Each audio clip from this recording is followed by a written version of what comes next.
Okay, we're live. Hello, everyone, or Hello. all two of you. So I guess a bit of explanation is in order. So previously, I think we've done 7 or 8 streams. We were basically just looking at Twitter, taking the piss out of various trends from the past week, and while that was quite fun to do, I think Sam and I reckon we've got a little bit more to offer intellectually. Yeah, we're a bit nerdy, and then we've been given off. We're coming off too cool. Yeah, we thought we'd. No, come on. We thought we'd just try and be a little bit more artistic. Yeah. So what we plan to do here basically is also we felt like we were a little bit kind of blackpilling in a way, like we were just laughing at the world going to shit. Yeah, whereas me started learning about all that stuff. I don't think it's done wonders for my mental health. Yeah, I think from now on we're going to be sticking to mainly white pills only. Well, from what we've talked about, maybe there might be a few black pills in there. Might be 1 or 2. So we're going to basically be talking about, as it says in the description, technologies and ideas that we reckon will lead to a brighter future. This is something that I've been interested for a long time. I mean, even as a teenager, reading books about this sort of thing kind of got me into going down the science and technology path, both for my degree and professionally. Yeah, similar sort of thing with me. I'm engineer by trade, I've mentioned before. And yeah, it's just sort of like being able to take all of this interesting stuff and making something of it. It gets me all tingly in the special spot. That's a great way to start. Brilliant way to start. Got a bit of entertainment along with the information. Yeah, so it's supposed to be PG. You've not mentioned that. not safe for work science streams. We've got a few people coming in. We've got Portrait Seal. Hey, yes. What Pokemon are being forged today? And yeah, we are going to be talking about nuclear fusion today as a form of energy and perhaps weapons. We're not forging any Pokemon today, sorry. Saffron's here, AI Shaitori's here, JD's Fusion. Fusion doesn't give you cancer, mate. We're going to talk about that. Well. It's not dangerous. It's definitely safe. It's no definitely safety issues whatsoever. It's safer than fission, though. Oh, far safer, yeah. So I guess, do we want to jump into it? Yeah, I'm happy to. I think probably the best place to start is probably explaining what we're talking about when we're on about fusion. Yeah, so basically what you're going to do is create as much energy as possible as an energy source. Theoretically, it's sort of blows every other source out of the water in terms of energy density from the fuel that you give it. Potentially, yeah. So I've just Googled fusion diagram. So I'm going to see if any of these are helpful. No. You drew this beforehand. We put lots of effort into this. Put loads of effort into it. I guess, Sam, do you want to explain nuclear fission to start with? Because I guess even though they are technically the same process in reverse, they're not. Yeah. They use very different fuels. Yeah. So, I mean, nuclear fission is typically is what is used in modern day current nuclear power plants. It takes heavier molecules, smashes neutrons into them. They split off. You have what they're called fissile materials. So smaller nuclei get made, more neutrons get fired off, but ultimately energy is released in typically in the form of thermal. Some of it's transferred into kinetic energy, throwing out the other particles in the fissile materials. And yeah, that's sort of how nuclear fission works. Nuclear fusion is similar. Yeah, not exactly the same. It's the same process in reverse, but you rather than taking a very large element and splitting it into 2 sort of medium-sized elements and energy and neutrons, you start with 2 very small elements, mash them together into a slightly larger element plus energy, and I think neutrons as well. Yeah, so this is, I guess, an example. Just open this in a new tab. Yeah, so this is sort of the most. This is the sort of nuclear fusion which is being used in the experimental reactors. So it's mixture of deuterium and tritium. So it's two. Is isotope's the right word of isomer, I think. Yeah, so a hydrogen nucleus is basically just a proton. One proton, yeah. If you add a neutron to that, it becomes deuterium. If you add another neutron to that, it becomes tritium. Yeah. So I guess a good way to explain how fusion works is kind of as a balance between the electromagnetic force and the strong nuclear force. Now, I'm sure people are familiar with the electromagnetic force. As you get two similarly charged things closer and closer together, the force pushing them apart increases with the square of the distance between them. So the closer they get, it increases faster and faster. The strong force is very complicated. It's really, really complicated. In fact, I don't understand it at all. I know it exists. It's got also, you got fucking color charges. You got gluons everywhere. It's just horrendous. But it doesn't work. It doesn't like gravity and the electromagnetic force are very similar in terms of the way the strength scales with distance. Mm-hmm. It's the same formula, but it's with different constants. So it's proportional to the radius squared, the distance between things squared. The strong force works nothing like that. So while the electromagnetic force has an infinite distance range, so no matter how far apart some things are, there's still going to be even a minuscule force between them. The strong force, it grows very, very quickly how close you are with them when they're very close. So if you imagine, I guess you got these, so you got deuterium here and tritium here. Deuterium is positively charged because it's still got one proton and a neutron, which is neutral. Tritium is also positively charged to the same amount. So as they get closer and closer together, the force between them obviously increases, which means that you need more energy to force them even closer together, right? Mm-hmm. I'm following so far. I'm learning here. You're learning it. So I wasn't expecting to go this deep into it. my research is worth nil so far. This is stuff that I kind of looked into when I also did in my degree. So when they get close enough, however, the strong force takes over and becomes stronger than the electromagnetic force. So at that point, they're kind of snapped together suddenly into one nucleus, which obviously gives off energy. So it gives off that energy in two ways. Firstly, it gives it off as just energy, as I think gamma radiation or just the heat. And it also, so you see you've got a proton, two protons, you've got three neutrons. Some of that energy is also translated into a neutron via, E equals mc squared. Energy turns into matter. And also as the resulting nucleus, which is obviously helium here, because you've got two protons, two neutrons. That makes a helium. So I guess this energy kind of is extremely complicated in how it's produced, but suffice to say that it's to do with the fact that the mass of the nucleus formed here is less than these two added together. So there's a gap there.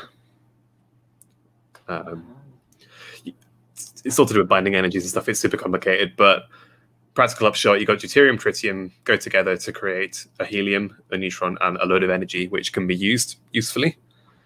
Yes. So mainly that gets produced as, the part which we're concerned about is the thermal energy they release. Yes, and it's a lot of energy as well compared to the amount of fuel. Because obviously this is basically one deuterium atom, one tritium atom is basically nothing in terms of fuel density. And you get a lot of energy for how much of that is compared to, I don't know, if you're burning coal compared to one carbon atom and the amount of energy that gives off. It's ridiculous. It's just not comparable. So, chemical reactions compared to nuclear reactions is absolutely nothing. I will say that nuclear physics is one of the most complicated areas of physics. It's fucking horrendous. I remember at school. Very glad I very nearly did it as a degree. I'm very happy now hearing that I didn't. My physics teacher at school, I think our head of physics at school was he had a PhD in nuclear physics, and he said that he was gifted by his professor on his graduation a book on nuclear physics, and it sat on his shelf, and he tried several times to read it, but couldn't get very far. Which is a good sign. Yeah. So I guess another thing we could talk about is that you don't have to just use the light elements here. In theory, you could fuse together whatever you like. It's just that obviously, as these things are very light, they don't carry much. Sorry, not very light. They don't carry very much charge. They're a lot easier to force together than the larger ones. So you require less energy to force them together close enough so that the strong force takes over and they fuse. So if you try to do it with, I don't know, if you try to helium fusion is possible, I think, but that's obviously a lot harder because helium has a lot more energy input. Yeah. I think the point where theoretically you can't get more energy than you put in. You can't get more energy than you put in as an output is iron. So you can go all the way up to iron, fusing everything you want there. It just requires more and more energy to do. But once you get to iron, that's like the peak. And once you get beyond iron, it's impossible. Yeah, I mean, stating what most people probably know, but nuclear fusion is the process which stars use to power themselves, grow, and all of that. So is that, you saying that now, is that why, this is just me asking questions, is that why the sensors tend to be of iron and so like that? And then when it gets to supernova and past that, that's when the heavier and heavier elements. Oh, right, okay. Exactly. So the way that, I mean, this is a slight tangent, but the way stars work, I think it makes it more relatable. People know about stars. No, it's fine. It's fine. They exist. The fusion in the center of a star. In fact, there might be a diagram here actually that I saw earlier. Nope, maybe not. Safe searches. Google. Oh, here we go. Yeah, that one.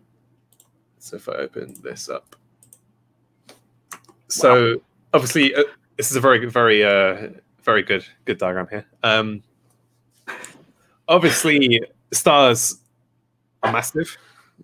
That's fairly obvious, and because they're massive, they have a lot of gravity, which means that they kind of pull themselves in on themselves. So if you imagine taking the middle sphere of the star that has mass, which is pulling the rest of it inwards, everything is pulled towards the point at the center of the mass of the star, balancing that out. So the reason that the star doesn't just collapse in on itself completely is because of the pressure of energy and particles and whatever being given off by the fusion reactions in the middle. So as the fusion reactions happen, stuff gets pinged off to the outside, and obviously gravity pulls it back in again. So there's a balancing act going on here. That's why they're so stable, because a star is only as big as it is because these two things are balancing exactly. Yeah. Right. Okay. So sort of equilibrium. Yeah. So if the fusion in the center of a star started getting more energetic, then the star would get bigger because there's more energy in the center, but the gravity is the same because no more mass there. So it would get bigger until it would get bigger in size until it would get bigger in size until the fusion reaction is so dilute that it stops. The stuff stops getting pinged out as much. Because obviously the pressure on something is just the number of atoms colliding with it. Yeah. So as the star gets bigger, the surface area gets bigger, which means that the number of atoms pinging out of it becomes less per meter squared. Yeah. Similarly, if you were to, for example, dump a load of mass into it, then it would start shrinking because the gravity is stronger. Right. Until obviously it gets to a certain point where it's got small enough that the fusion reaction is happening more. So this does happen when you get neutron stars. They kind of in a binary system, so they kind of pull material off the other star in this binary system, and you get this cool like swirling pattern around the neutron star. Yeah. Right. Okay. And until it gets to such a point that it explodes in a supernova. But so you're saying we should worship stars? Yeah, I mean, solar-based religions are the most logical religions. I said this before, that they are literally worshipping cosmic power. It's the closest thing. That sounds pretty cool. It's not sentient. It's not an actual like deity, but it is genuine cosmic power. So as a star gets so the fusion reaction to begin with is just hydrogen. Because stars tend to start by coalescing just a load of hydrogen together through gravity, and then the gravity crushes them so they're close enough that fusion reactions start happening. As I said, the way that you get a fusion reaction to happen is that the electromagnetic force is overcome by them getting so close together that the strong force takes over. Yeah. And the way that happens is if a star is so massive that the gravity crushes the atoms together, the hydrogen atoms together, if that makes sense. That makes sense to me. That's how stars light. That's, you know, when you see animations of stars bursting into being, is that you've got a cloud of hydrogen gas that kind of collapses in itself due to its own gravity, crushes all its hydrogen nuclei together, and when they get crushed to a certain extent, the fusion reaction takes off. Yeah. As it gets to that energy is light energy. That's why it's Yeah. So as the hydrogen in a star burns, as it fuses, it produces helium. So as a star gets older and older, it gets less and less hydrogen in it, and you get more and more helium appearing. Obviously, that color changes. Sorry? Is that the reason that the color changes typically as the stars get older? I guess, yeah. Different elements in it changes color. Yeah, I mean, it just gives off, like, I mean, our sun gives off white light. Normally, the color has got more to do with how hot it is. Right. Yeah. Sort of visual color of it. I mean, if you could look at the night sky with, I guess, enough resolution, because obviously the light that reaches us from stars is kind of distorted. Yeah. If you could look at the night sky with the actual colors of the stars themselves, it would look like a rainbow. Because all the stars have different colors. It's quite cool. That's a nice thought. The sky is gay, confirmed. I was going to say, I want gay night skies. What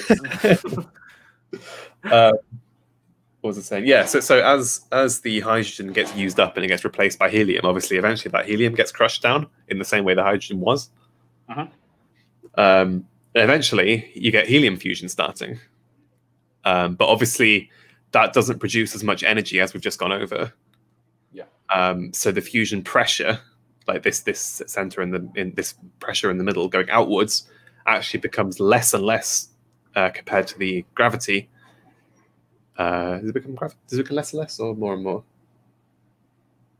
I don't know. This is your explanation. I'm learning along with everybody else. Obviously, stars get larger and larger as they get older, and then collapse on themselves.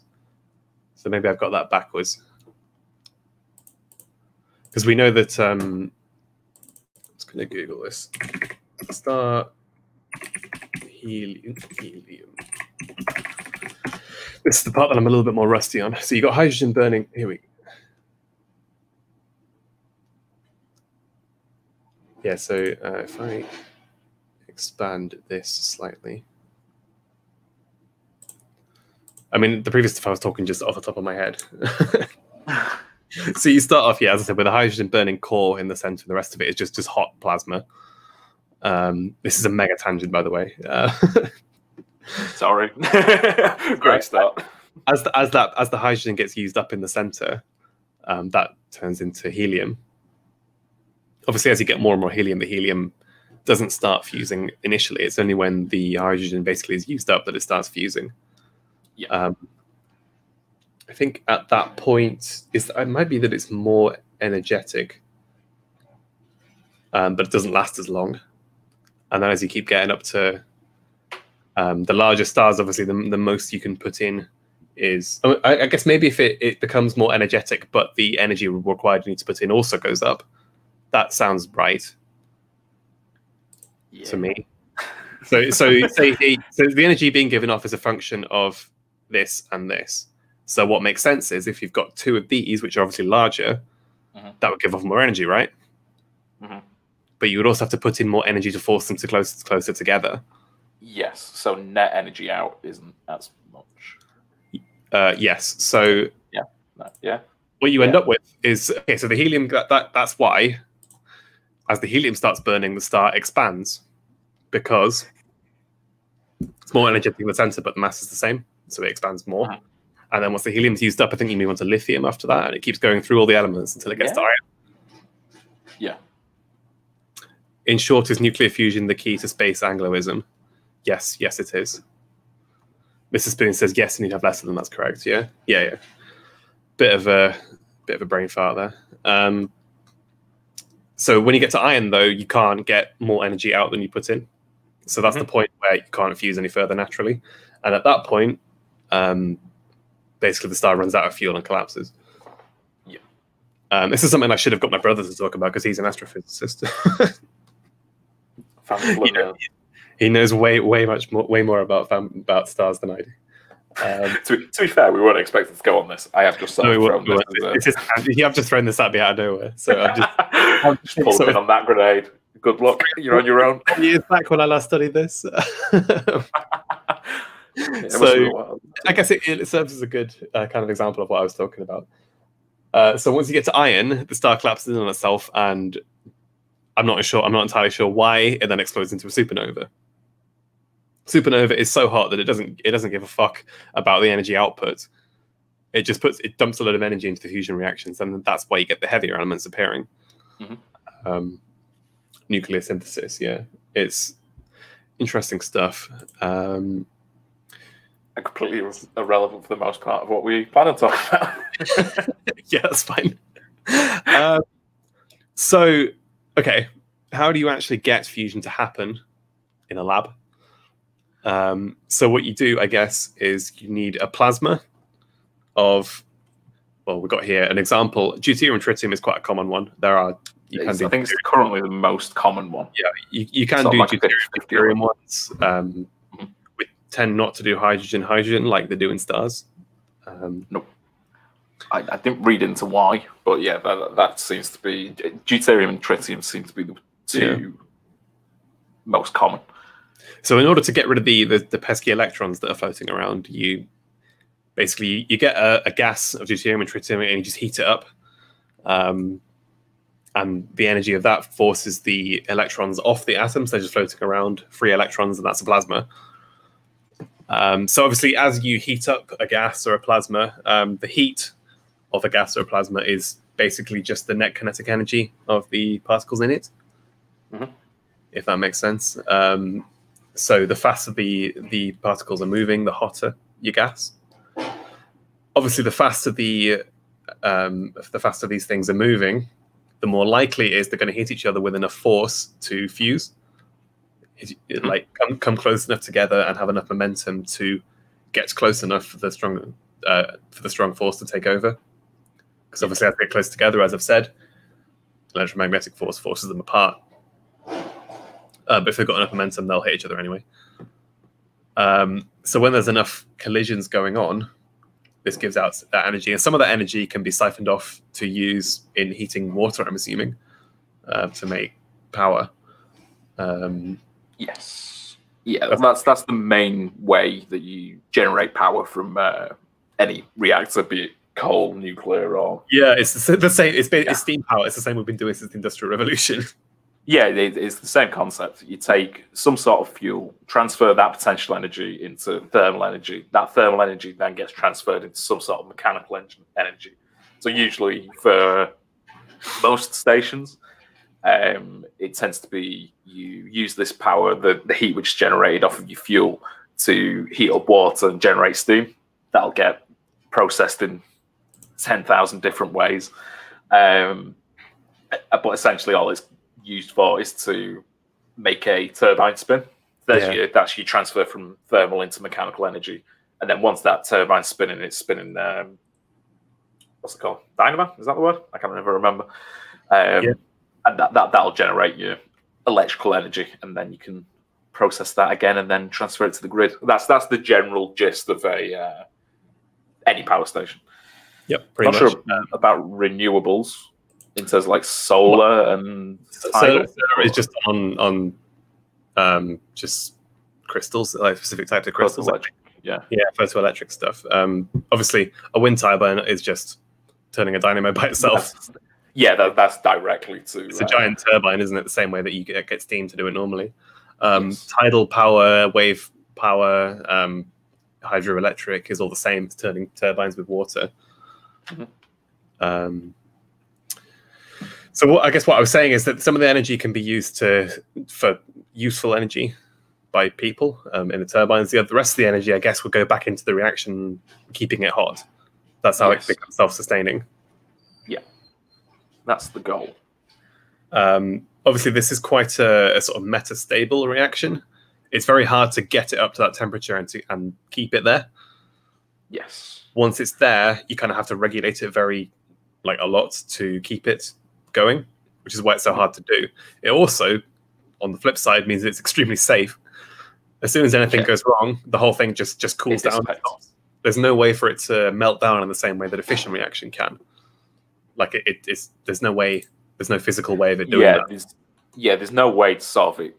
Because, I mean, the main issue with, like, a nuclear reaction is if it goes critical and there's a chain reaction. So as my explanation sort of glossed over before, when the way the fission happens is a highly powered neutron collides with this large nuclei, typically uranium, plutonium, something like that, and then it'll give off 3 more. Is the typical uranium-236 reaction. So the issue that you have with these sorts of reactions is those 3 are capable of hitting 3 more of these uranium atoms, which will then give off 3 more. So then now you've got 9 going about, and that can very quickly get out of hand. And with the amount of reactions going on, the energy that's being put off is just, it's multiplying constantly. Yeah, so plus like seconds. Ideally, you'd want 1 neutron per reaction to keep it stable, right? What was that? Sorry. Ideally, you'd want so you have 1 neutron coming in, causing a fission, and 1 neutron coming out, ideally. Yes. So you have to get rid of 2/3 of the neutrons in your system to stop it going critical. Going critical, yeah. So that's why a lot of time is spent in nuclear fission reactors, modulating. So you got like control rods and things which are there to block these neutrons from colliding with too many of the uranium cells. You need to just get rid of them as quick as you can, basically. Yeah, before shit starts going Chernobyl. I mean, that's why they had the control rods. What they absorb the neutrons, so the more they are kind of inserted into the core, the more neutrons they absorb. So the less of the reaction goes on. Didn't they have like magnetic clamps on them so that if anything went critical, they would just drop straight in and turn everything off? That's what modern ones definitely have.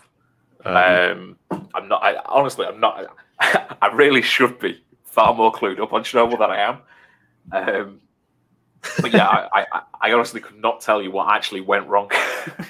Considering what I do for work, I really should know. But it was communism. It was all communism.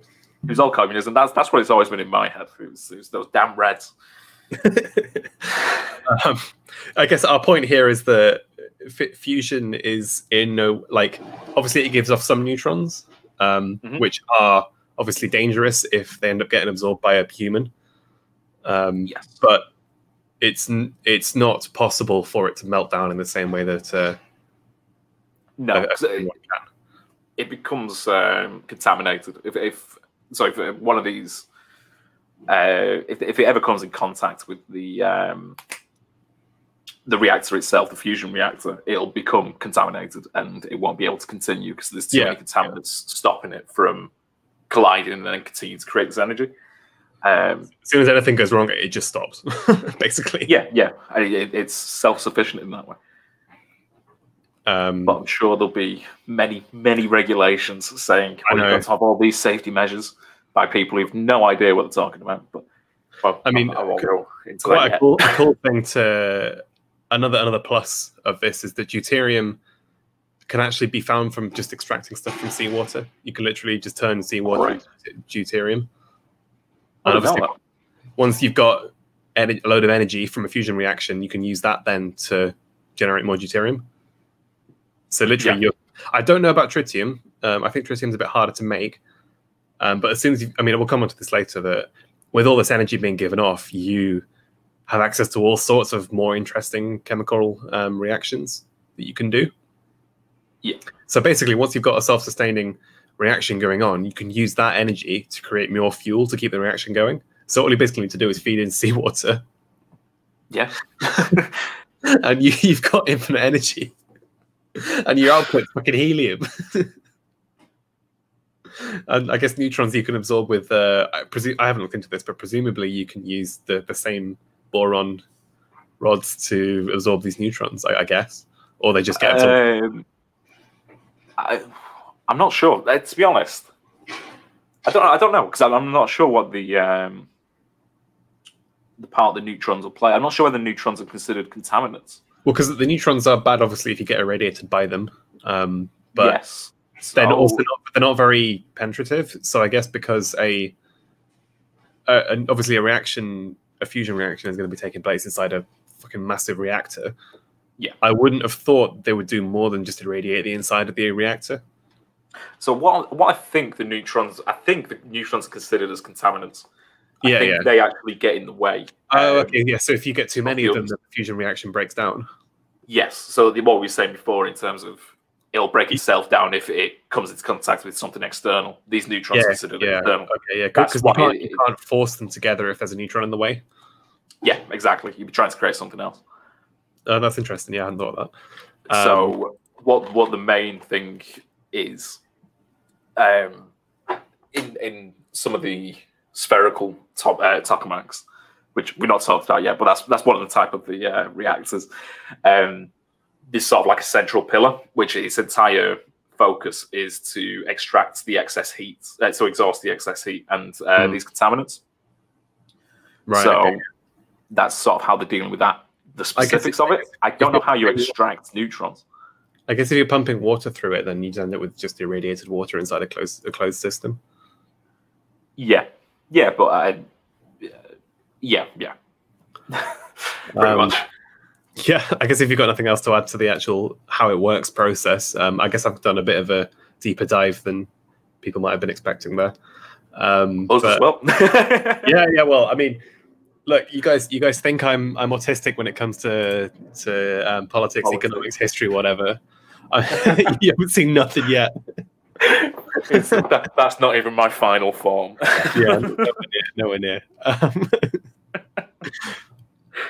This is just the beginning of that rabbit hole. JD's saying that he never understood the relevance of stating that nuclear power plants take 10 years to build as a way to undermine nuclear power. Well, I mean, I guess the only reason they take 10 years to build, and the rest, is because of the regulations surrounding it. Yeah, I mean, it's certainly regulations play a huge part in the nuclear industry.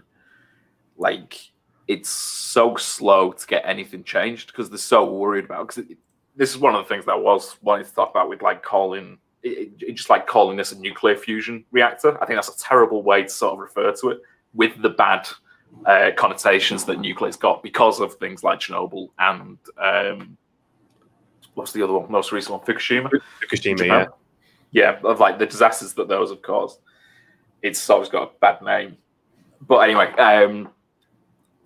because of this, yeah, it is heavily regulated. They don't want to change things because if you change things too quickly, then all the bureaucratic. So the main one's the ONR in the UK, the Office of Nuclear Regulation. Basically, any big changes or it doesn't even have to be big changes to like safety. It's just sort of like anything which shifts from the norm has to go through them. And that obviously takes a lot of time, takes a lot of paperwork and sort of just trying to cross all through these red lines. But this adds up. So like a lot of the tech in these places is really old. It's basically the same as it was when it was originally built, because you have so much hassle of bringing new things in. It's just not worth it in a way. So what? So, I guess if regulation was slashed, where would you slash the regulation? Because obviously, what people are going to say is, "Oh, if you don't have regulation, then they're just going to go cowboy and build these crazy plants that will just explode all the time." Yeah, but I mean, at the end of the day, if you're building something and you want it to generate money, having it blow up is not going to be the best thing in your interest. Because I mean, I do understand. Free market response, I like it. Sorry? A free market response, I like it. I did it for you. But yeah, I mean, I understand why the safety regulations are there, and I understand where people are coming from for it, but there are certain things when it comes to the safety where it's just so overblown that there's so much red tape to go through just because you're on a nuclear site. Like, it doesn't have to have any relevance to the site itself. you could be doing something on plant which is never going to be interacting with the actual nuclear side of things. But even that will take 6 months to get through. In reality, all you need is to say, right, this is what I want to do. Go and do it. This is the justification for it. But no, you've got to have these streams and streams of paper to make sure it's all in line with the regulatory office, which just means it takes 10 times as long to do, because it needs to go through several different checks, and it just takes longer and longer. It's all just box ticking, really. It's not. I guess exactly. You've got to actually go and implement the safety stuff, but yes. then you're not doing it because it will necessarily help. You're doing it because you're told to do it. Yeah. But ultimately, I don't know. I understand it from if you are doing something directly which could hinder safety or the safety measures that you've got in place. But it just seems to trickle down. And that's what's frustrating. It's like the traffic jam thing. As soon as if you've got a load of cars going along the road, along a motorway, and one slows down a little bit, it kind of propagates backwards. Yeah, I think it's like random facts, but I think it's 8 miles it goes back. Oh, right.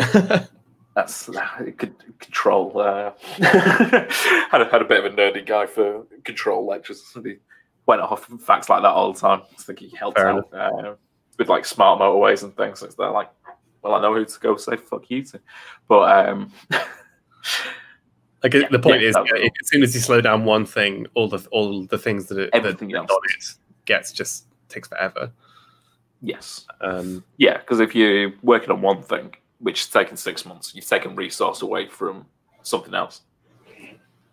And I don't want to say too much because I don't know how much I'm legally allowed to say. Fair enough. But it's like there is certain things where it'll stop the reactor, which obviously will cost money if the reactor's down, which is obviously not generating, so you're not going to get paid. But there's things like safety precautions in place, which probably you could get away with, that aren't going to cause some sort of nuclear emergency if they were allowed to continue. But because of pressures put on by sort of like this regulatory bodies worldwide, WANO is probably one of the biggest one. It's like World Association for Nuclear Organizations or something, created post-Chernobyl. Sort of just wants people to coincide with each other, trying to get best practices and things like that. Okay, there's a lot of pressure of those. As soon as like anything goes wrong, they just shut down the whole thing rather than more or less, yeah. Going. Yeah. So if it is approaching that sort of side of things, it's like, okay, yep, stop, just everything stop. Even though you could probably work without it, right? Yeah. For a good while without any excess risk. I mean, I'm no expert on that side of things by any means, but from what I've been told by people who are, it is excessive. So that harms things in terms of financially, but again, it also takes resource away from anywhere which is like does need improving. Yeah, the inefficiencies compound. Yes. JD says Green Party activists have so much to answer for. Yes, they do. Declan35, who I don't think I've seen before, so hello. Not really sure what he's asking there. Maybe you do, Sam. How do we deal with the statistical fat tails of a meltdown? Is that to do with the probability of one occurring? I'm not entirely sure, to be honest with you. Yeah, I mean, feel free to explain that further, Declan. Yeah, I'm sure a fat tails of a meltdown is. Well, I guess if it is, like a normal distribution that's been shifted off to one side has a fat tail and a thin tail. Right. I think that's probably what he's getting at. I'm not sure. What was I going to say next? I guess we could talk about the different types of fusion reactors that have been tried, or fusion reactions. Yeah, can do. I guess the first one, the first big one, is a thermonuclear weapon. Yeah, I'm not too clued up on this. I mean, obviously the details of them are highly classified. It's not like they're going to put how to build one on Wikipedia. Basically, yeah, you seem to have a regular. I mean, we won't dwell on this too much.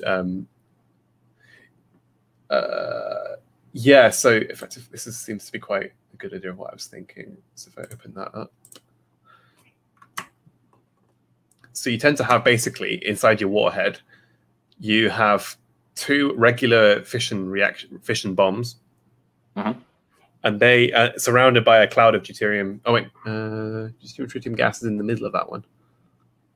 Okay, so you got the only yeah.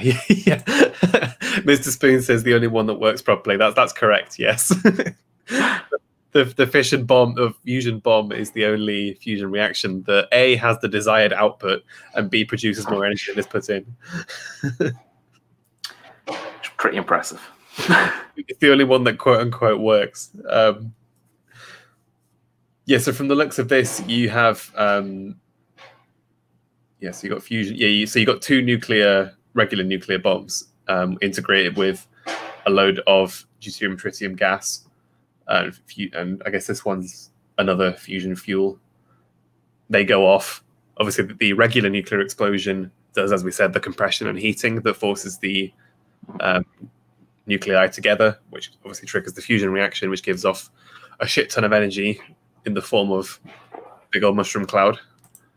There's not very much to say on these, to be honest. They are obviously the most powerful. Just some examples of how they're going to be used.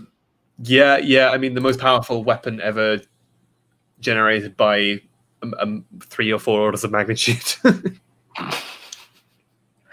I think pretty big. We have a look at the Tsar bomber is the biggest one. Yeah. That one was, I guess, big enough to be seen from orbit. I think, like parallel to this. Okay, yeah. Here's a good one.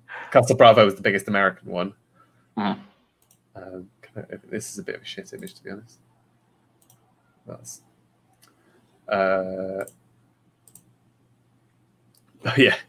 actually, yeah. So this is the mountains down here. American one. That's the height. You know, the guy who jumped from space. Oh yeah. That's the height he was. That's the height he was at. What? And that's the mushroom cloud from the Tsar bomber that was set off. That was 50 megatons, I want to say. Yeah, it could have been up to. It could have been up to 100 megatons, but the Russians, even the Russians, decided, you know what, that's a bit excessive. That might be a bit much. Apparently, they were worried about setting the atmosphere on fire. I'm happy that they stopped. If that was a concern, that would have been up to 100 megatons. Oh, Jesus. I think for. So 100. That's 100 megatons of TNT. I can't remember how big the Hiroshima bomb was, but it's nothing in comparison. Not close. That's 100 megatons. How big was the Hiroshima one again? It's its yield. 15 kilotons. So Hiroshima is like a firework compared to the Tsar bomber. Yeah. I think there was an American test. I can't remember which one it was. They tested it in the Pacific somewhere, and obviously the explosion was massive, but the fallout killed some Japanese fishermen like 80 miles away. Oh, bless. Actually, that's true. The Beirut explosion. Well, you say that if it was a nuclear bomb, Beirut wouldn't exist. To be honest, the Beirut explosion was maybe a third of the size of the Hiroshima bomb, I think. It wasn't far off the Hiroshima bomb. Yeah. Obviously, it's nothing compared to modern weapons, but it's not far off, as I said. What's the radius of it? Like the damage was 12 miles, something like that. 20 miles. What, Tsar bomber? No, Beirut. Well, it wasn't the blast radius. If it was the blast radius, no blast radius. Sorry, that was how far the damage was. Oh yeah. I mean, yeah. Parry this, you filthy casual. Yeah. So these weapons are ridiculous. Like compared to, I guess, the jump in.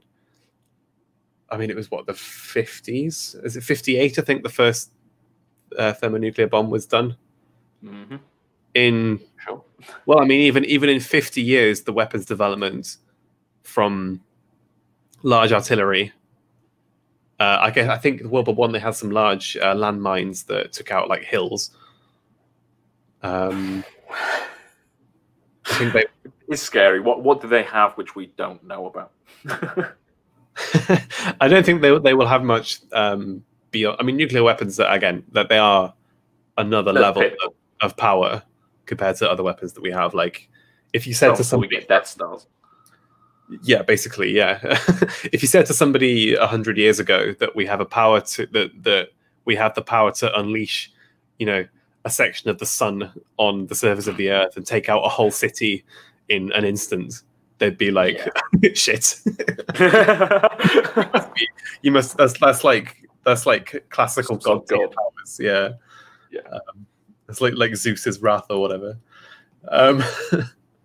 Which coincidentally would be a cool name for a bomb. I mean, to be fair, even like classical god tier powers was like, oh, it's a tsunami, it's a hurricane. It's not really.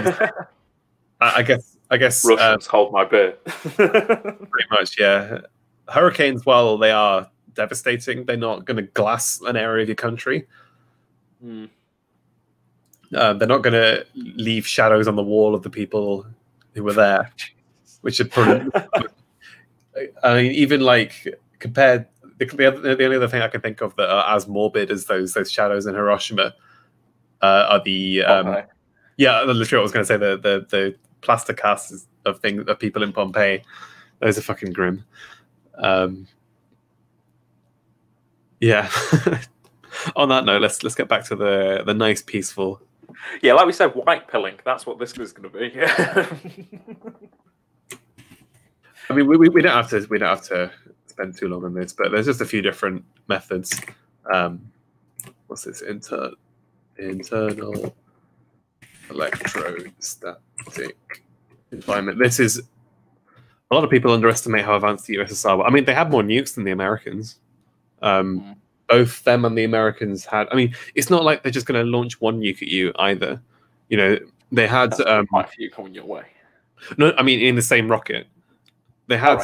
They still have warheads that basically split apart on. They basically fire up into the atmosphere, out of the atmosphere into space, and come back down again. And the warhead kind of splits up on its way down, and peppers your whole country with bombs, basically. I mean, those have been around since the 80s. Yeah. It's astounding how we find ways to just kill each other. Well, I mean, I've said this before when we were having the Corbynite people trying to get rid of Trident.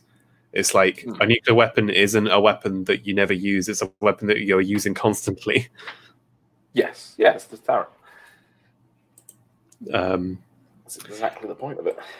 Yeah, I mean, very, very basic. This one is actually quite a good one. Inertial electrostatic confinement. It's not one that can. It's not one that could be used. Nice, very professional. It's not one that can be used really for power generation, but it's one that has actually been done by amateurs before. So you basically have. Let's get rid of some of these. You basically have like two metal spheres. Oh, that's shit. Oh well. You have two like metal spheres. One is positively charged. One is negatively charged. What that means is that if you have a gas in between the two metal spheres, they're kind of like meshes. If you have a plasma in between those two spheres, it gets kind of sucked into the center because of the electrostatic. So if the central one is, so if the sphere on the inside is negatively charged and the one on the outside is positively charged, then the positively, then the positively charged elements get kind of shot into the center, and obviously, if they don't hit each other, they'll come out the other side or double back and carry on going back in until they hit another one. And obviously, at that point, they fuse and start generating heat. They're a bit shit. It's probably impossible to get them to be self-sustaining, which is obviously the aim. Yeah, but it's still just another way of going about it, isn't it? They're very, very simple and are possible to do by amateurs. As I've said, I think they haven't been done by randomers in their shed before. So there's going to be people making tiny suns in the middle of it. Pretty much, little wooden shed. I like the sound of that. Yeah, so we've got inertial electrostatic confinement. So inertial means basically you are forcing them together through their kinetic energy, their inertia. Let's do inertial confinement. This is cooler. In fact, is this what jet you? No, this is not jet. What's the one in America? Is it TFTR, something like that? National Ignition Facility, I think. Oh, that one. Yeah. Let me just find this one. Yeah, so this is cooler. It involves giant lasers, so that makes it infinitely cooler. I think this is the biggest laser ever made, I want to say. Which is just a cool thing on its own. I think they also used, I think this is what it is, yeah. Yeah, this is it. So, you know, in the Star Trek movies, the more recent ones by J.J. Abrams, the warp core of the Enterprise is this laboratory. Oh, right. They actually filmed it there. That's pretty cool. Because of how cool it looks, yeah. So what you have is, if we could find is there a diagram? I want to just basically find a figure for how powerful this fucking laser is, because it's enormous. It's like, let's just quickly have a look at Wikipedia.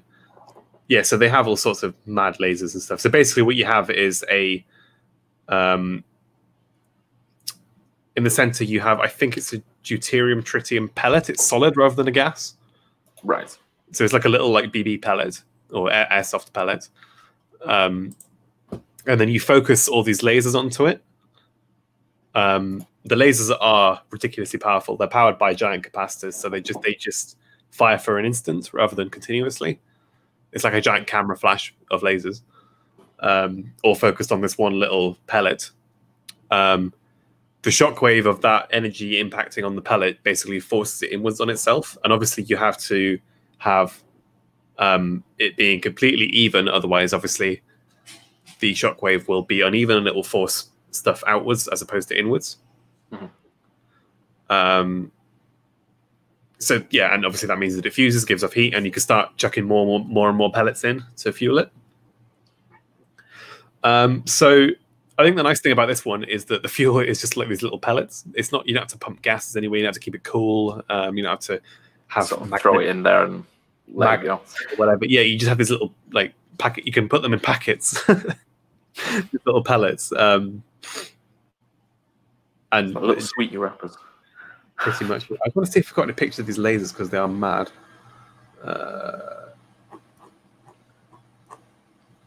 NIF. Yeah, I just want a picture of the fucking lasers. NIF lasers. Yeah, it's like this sort of thing. I mean, this is just like one of them. Is that the core? Yeah, they're huge. I think they are the biggest lasers ever made. Yeah, would just be impressive just on their own, but with what they're doing as well. Yeah, exactly. I quite like it. I want to say that they produce, it's something like as much energy as the United States produces in a second. Wow. It's mad. I want to see the energy scale. Come on.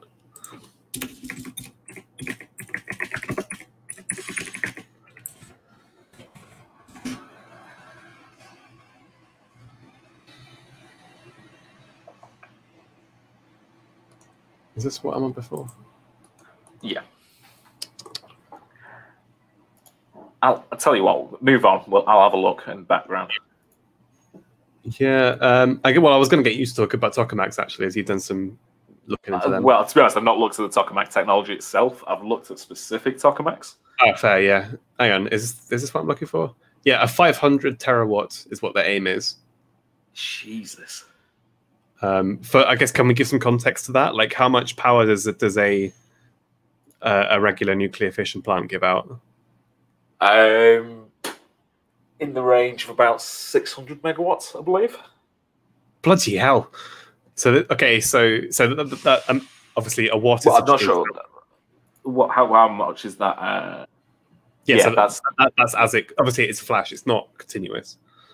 In the same way that a power plant is, but per second. So obviously, a watt is how many joules of energy are produced per second. Mm-hmm. So from megawatts to terawatts is 1,000,000 times. So this flash of energy is compared to the amount of energy produced by a regular nuclear power plant is about 1 million times more. Yeah, so, and that's over the course of a few picoseconds. Yeah, so obviously the amount of energy actually, because it's got so much energy per second, but it's for not very long. Yeah, the amount of energy actually imparted onto this fusion pellet isn't this ridiculous, but it's the energy per second that's mad compared to. Obviously, you need a million nuclear power plants to power this continuously. Yeah. It's but you get it self-sustaining, then it's all good to go. Well, I don't think it was. That's a good point, actually. How did they get it self-sustaining? No idea. I don't. It can't be. That's a question for much smarter people than I. That is a question for much smarter people. I'm not sure how you get that self-sustaining, because obviously, I mean, I guess it's how often would you need to do this flash? Yeah, because you wouldn't be flashing continuously. You'd flash it. You'd put in another pellet, flash, another pellet, flash. Yeah. It wouldn't be. I think your main issue would be harnessing it. Yeah. Because you just saw that. So yeah. Yeah, the laser on Stephen Hawking's wheelchair. He'd dominate a Robot Wars. He would. I feel like, yeah. I mean, 500 terawatts is like cosmic level. That's so much energy. Yeah.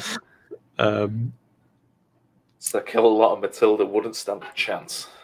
No, they wouldn't. I guess. Okay. Well, we can move on to magnetic confinement, because that's kind of the most kind of widely used. So obviously, as I said, let you briefly talk about this. I really need to wait. So I'll be back in a moment. So I guess the idea behind this is that, obviously, as I said, you need, like, if you're going to have a tritium plasma, you need some way of keeping it confined, keeping it together. Because obviously it's going to be so hot that if you have it in just some tank, then it's going to melt the inside of it, which is not ideal because it's so hot. So what you do is, because this plasma is, because it's got a lot of free electrons, that means it has charge, it's conductive. So you can use a magnetic field to kind of confine it into one place.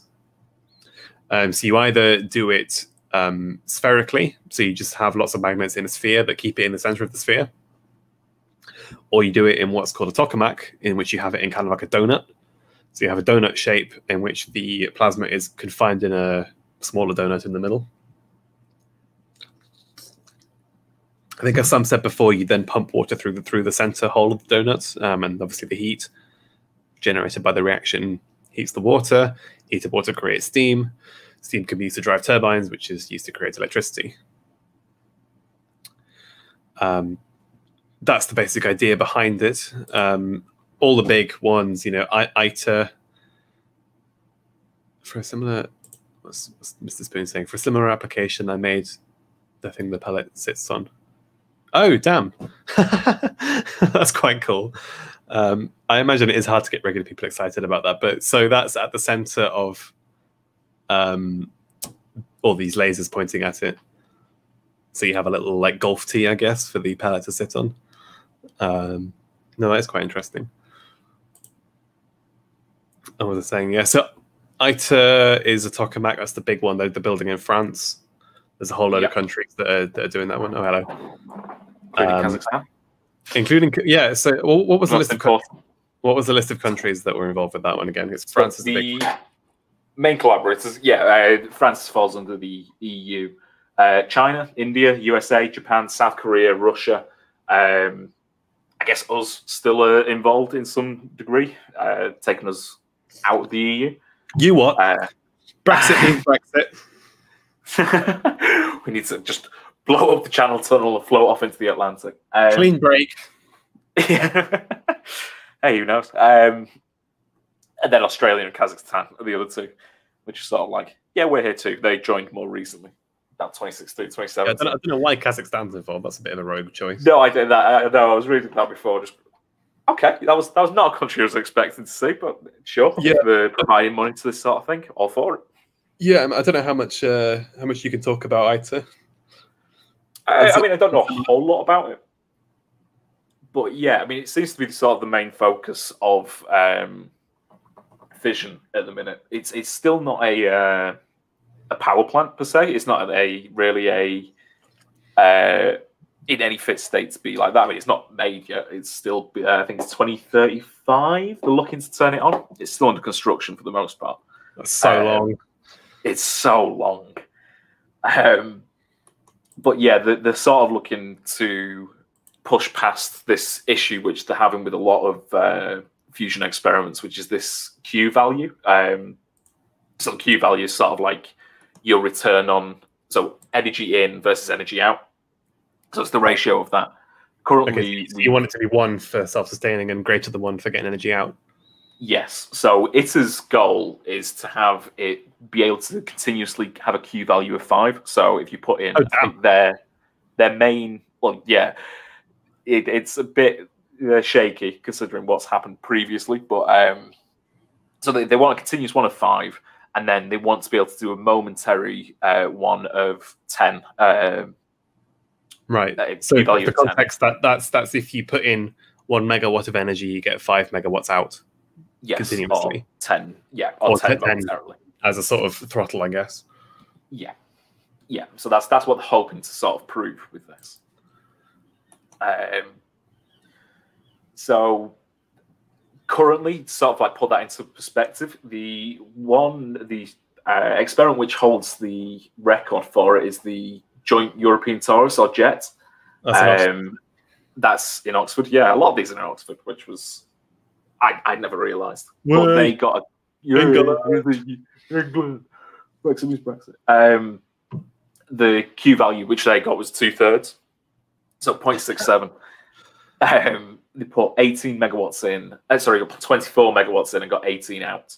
Right. In terms of so that's thermal energy. 18 megawatts, 24 megawatts thermal and 18 thermal. What they're hoping to do with ITER is pump in 50 and then have an output of 500, which is a lot in comparison. Do you have any, I guess, details on how they are going to be improving on JET, or is that too technical? That's more technical than I've looked into it. Yeah, bigger is one of the things. A lot bigger from what I suppose. Yeah, I guess it probably helps to have a higher surface area because you can cover it in more water for heat transfer. Mm-hmm. So that'd be one of the ways to do it.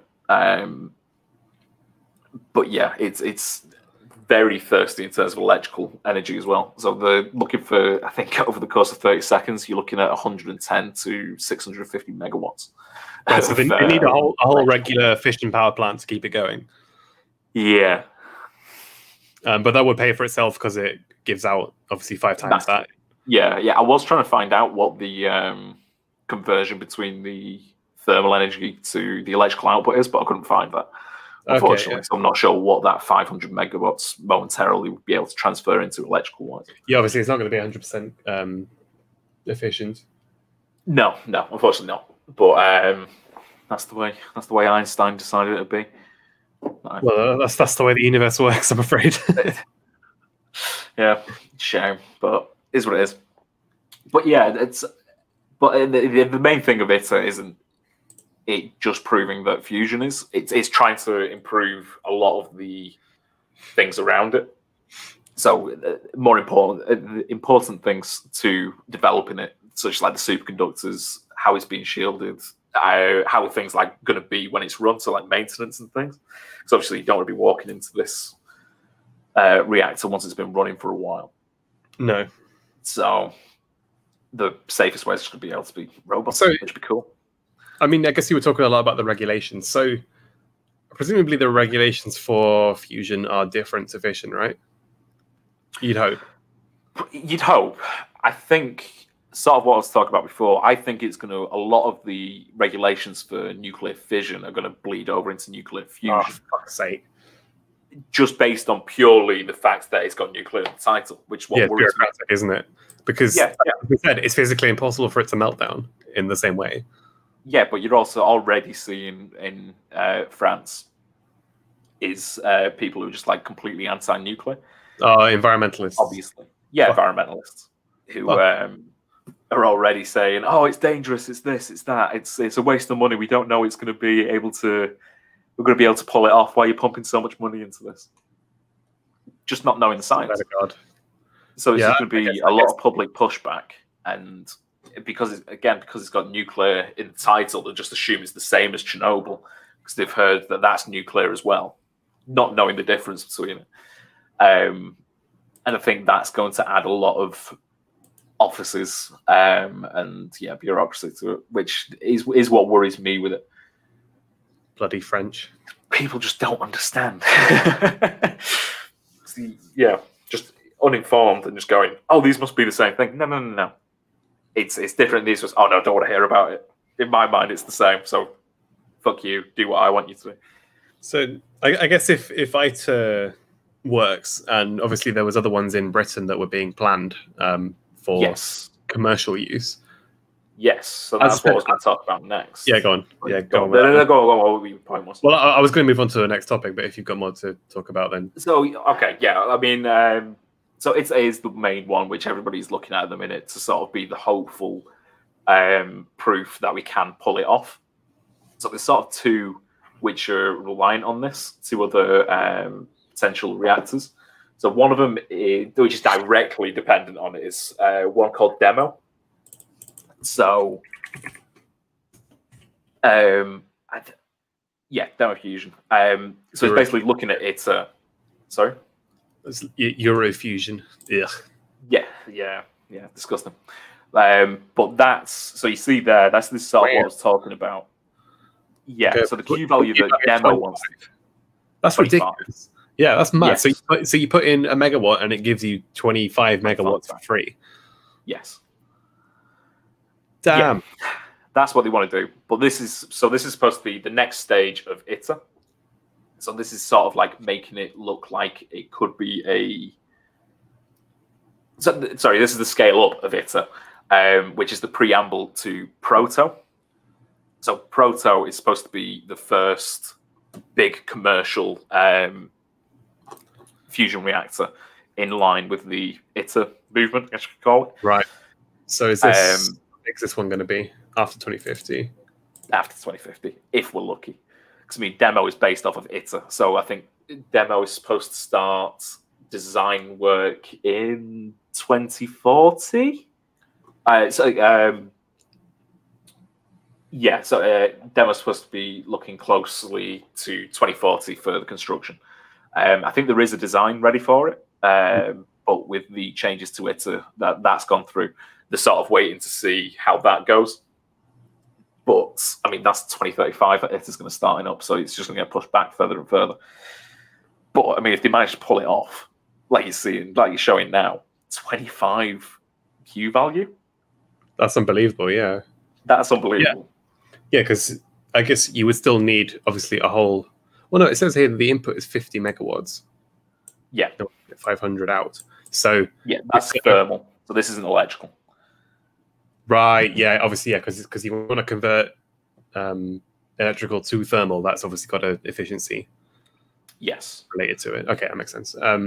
Yes, there's quite a few efficiencies. It sort of goes back to the transfers that I was talking about before. Yeah. But with this, you have got the additional electrical one before it. So electrical to thermal to then mechanical, then to electrical again. Pardon me. Which there is... Yeah, there is that cost is included in other reactors as well, but nowhere near to this level. There's a lot more energy going in than is initially needed for something like fission.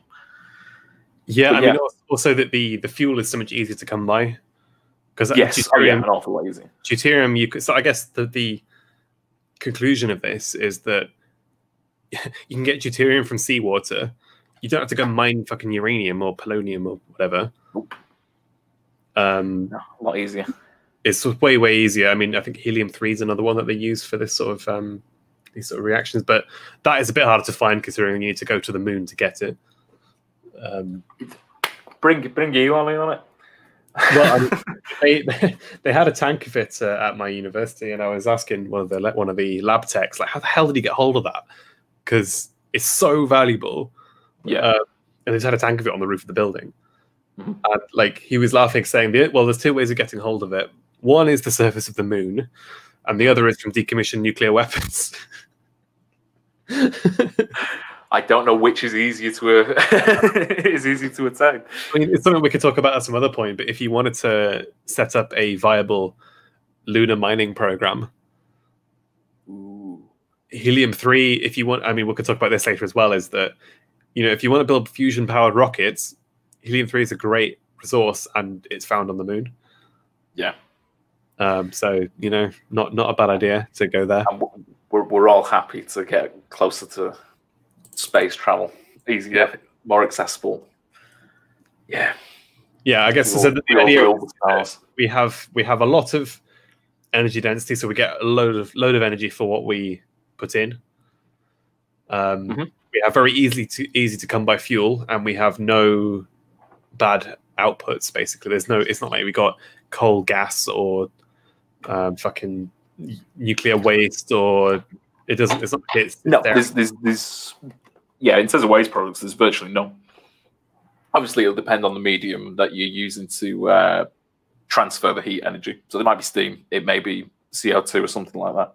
But well, surely that would be inside a closed system. It typically is, yeah, but eventually it does get vented.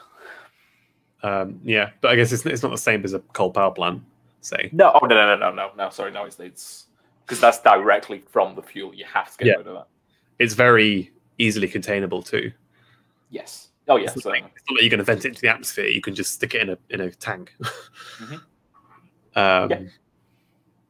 Cool. Okay. So I guess we've concluded that we get a load of energy for basically nothing. So if we say were to start implementing fusion power plants everywhere, that would obviously we'd have a load more energy. I guess kind of is in circulation the right word? Yeah, it's just more available. More higher availability of energy, which obviously would, if the demand stays the same, would reduce the price of it quite a lot. Yes. I do think there may be things, more commercial aspects, which will cause issues if they're more available. Because I mean, with power plants nowadays, they're not all running. Not every power plant in the country is running all at once. No. Because we can't store it. Exactly. So there may be issues in the future with if it was. I mean, you're always going to have some sort of diversity. It's never just going to be fusion all the way. But it may come to issues with like this huge startup energy. In terms of like turning them on and off, like a lot of power stations do, coal, nuclear, gas, all of them go through this regularly. I could imagine sort of arguments being made because there is such a cost in getting them started. That sort of viability may cause issues as well in the future. But that's the thing is that obviously we have a lot of I guess fossil fuel power plants going. They don't. If we had them all turned on at once, it wouldn't be that much more energy. You know. No. Well, we don't have as kind of a higher ceiling to play with as we would if we had loads of fusion plants around for the fuel that we put in. So I guess my next topic I was going to bring us on to is what could we do with all this cheap energy? Ooh, exciting. So just a couple of things. JD's been saying that a moon colony strikes him as possible, but he wouldn't call it easy. I think this is something that we could probably talk about in another episode. Sort of dedicate. I think that's what we've briefly talked about in terms of like other future tech that we want to talk about. Space and colonization is definitely one. Yeah, especially lunar colonization. There's a whole it's a whole area of research. One small step for man, one giant leap for the galactic British Empire. Damn fucking straight. That's what we're at. So there's a few different things you can think about if we just have. It doesn't necessarily have to come from fusion. This is a bit of a tangent, but there's a few different things you could have if we had a load more energy to play with as a civilization. So one thing you can do is vertical farming. So at the moment we are limited in terms. Second word. At the moment we are limited by our crop growth in the fact that you need a certain area of land exposed to the sun at any one time. Because that's the only place it's getting heat and light and energy and stuff from. we do have hydroponic stuff, but it's obviously incredibly energy intensive because if you want to grow stuff inside, you basically need just heat lamps and heating everywhere and lighting. So what this would do, if you have a load of free energy available, you can basically worry about the energy, isn't there? Yeah, if you don't have to work, because that's the limiting factor here. It's the bottleneck is the energy required to get it going. So what you do is you basically start stacking fields on top of each other. So rather than having a farm that takes up a whole area of land with different fields, you just put them on top of each other. Yeah, you just have a skyscraper of. Yeah, I think that's called an arcology. I think is what the technical term. Farming. Oh, fuck off, Google.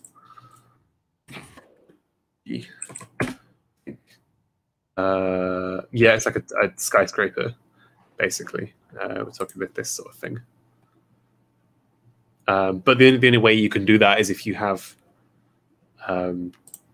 obviously, you want to be exposing your plants to heat lamps to the same extent that they would normally be exposed to the sun, and otherwise they'll die. The only way you can do that is if you have obviously lighting at every level. Obviously, this is obviously art here. This is not realistic. What? You're saying we're not doing this already?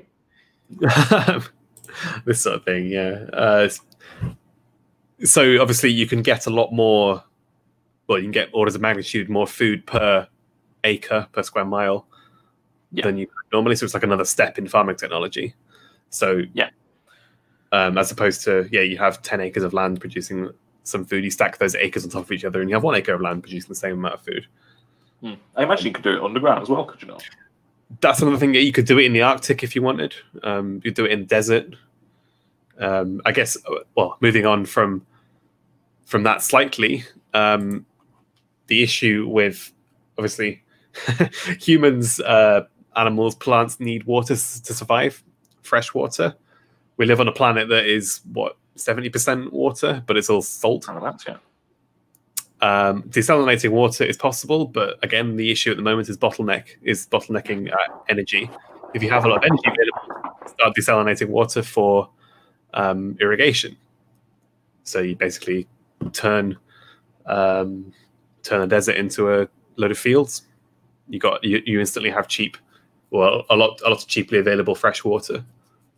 And again, if you're using seawater for the deuterium, you could split it off, use some for the deuterium, use some for the fresh water. I think I was watching the Amazon Prime show Man in the High Castle recently. Right, yeah. And they have a plan in that to basically... Sorry? Is that the one where Germany won the war? Yeah, so it's Germany and Japan win. And it's like, what if? It's quite cool. And the Germans were basically planning to dam the Mediterranean across Gibraltar. Right. And use that for like an insane amount of hydroelectric power and do the same thing. Remember those Germans? Bloody Germans. So you got a massive amount of water available. You've got a massive amount of farming available. Another thing, which might be a way of converting environmentalists around, is if I just do hydrocarbon burning. So the way that we get energy out of fossil fuels is we have a hydrocarbon burning with oxygen, and you get carbon dioxide and water, and obviously energy. What if you just do that process in reverse? So you get energy generated by a fusion plant, water, carbon dioxide, and it just goes back to oxygen and petrol. So is that the idea behind carbon capture? Yeah, it is carbon capture, yes. Yeah. So basically, if you've got a load of spare energy floating around, why not make petrol from air?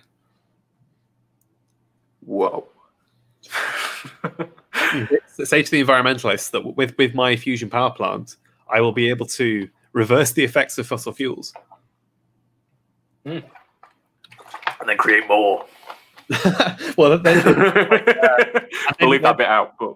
Well, exactly. You can basically not only does it generate more power better than a fossil fuel power plant, you can also use it to entirely negate the effect of fossil fuels on the atmosphere. Mm-hmm. So what you do is you take that cheaply available petrol, whack it in your car, run your car. Obviously, that gives out CO2, but you can then convert it back into. Obviously, this is all at a cost of energy from your power plant. But that means that the carbon dioxide gets kind of cycled around, and the net amount of it doesn't increase. Yeah, but then again, if you're talking about using your cars and things, one of the things which you'd be able to do with all this energy as well is electrical vehicles. Sure, so that's going to be another bottleneck of that as well. With I guess another bottleneck of that is more the batteries. Batteries, yeah, the energy storage technology, which isn't as good. Yes. That is another problem. But if you're pulling carbon out of the air, why not compress it into diamonds using again this energy? If you've got all this energy floating around, you've got energy and carbon. Why not use it for steel production? Mm-hmm. You can do so much like weird chemistry just by dumping a lot of energy into it. Yeah, it's quite interesting. Yeah, you could use it for a lot of recycling as well. Recycling aluminium, plastic, that sort of thing. Just production in general. Coincidentally, this is kind of moves on to more of our final topic. It's not that good off planet. So fusion power is very good if you want to just deliver a lot of energy to a wide area or get something very, very hot. It's not very good for just fueling like one little thing, like a space station or something. I feel like this can be a recurring theme throughout this series. It's just going to end up at how do we get our massive space colony? Yeah, I mean, I'm not even going to deny that. That's all this is. It's just a giant ploy to advertise. Yes. Yeah. I'm not going to argue. We're going to have all episodes on that. What are you talking about? It's not a ploy. Go on. You could get the same. You can get a decent amount of energy for a space station from solar power. It's pretty decent. I guess. Do you have anything else to add? No, not on the top of my head. If I'm being honest, kind of happy with this. Potential uses of a lot of cheaply available energy. Yeah. I mean, there's constant fear of, because we are moving further and further towards a world where we are consuming more and more electricity, more and more energy. Offering out not a free source by any means, but one which is able to produce so much power once those initial costs have been paid. I mean, what is more energetic than fusion in terms of power? Nothing that I'm aware of. You literally, like, if you look at, I don't know, any examples of where we could go in the future, like you look at sci-fi or whatever, you don't really see anything more advanced than fusion. Like, it's basically the end game of energy. Well, it is literally the reason that we're here. As we sort of started off, we talked about stars and things. This is the lifeblood of it. This is the reason that everything that you see around you was made. Yeah. Other components of it were. A bit of a Brian Cox moment here. We're all stars. We're all stars. It's amazing. It's amazing. Millions of stars. It can only get better. Fuck Brian Cox. Wow. Yeah. So I guess the final use of fusion reactors, while you might not want to power a spacecraft or a space station with one, as in for electrical power, what you can use it for is as a rocket engine. And it's an extremely, extremely good rocket engine. How do I explain this without doing any maths? I don't know. You're on your own, because I thought You left this bit out when we talked about this earlier. Thought I'd bring it on you. Okay. So normal rockets, they burn obviously chemicals. Okay, we've got hydrocarbons here. Normally it's, I think, liquid hydrogen and oxygen. That creates obviously an exhaust, which is traveling at a known speed, known net speed. Now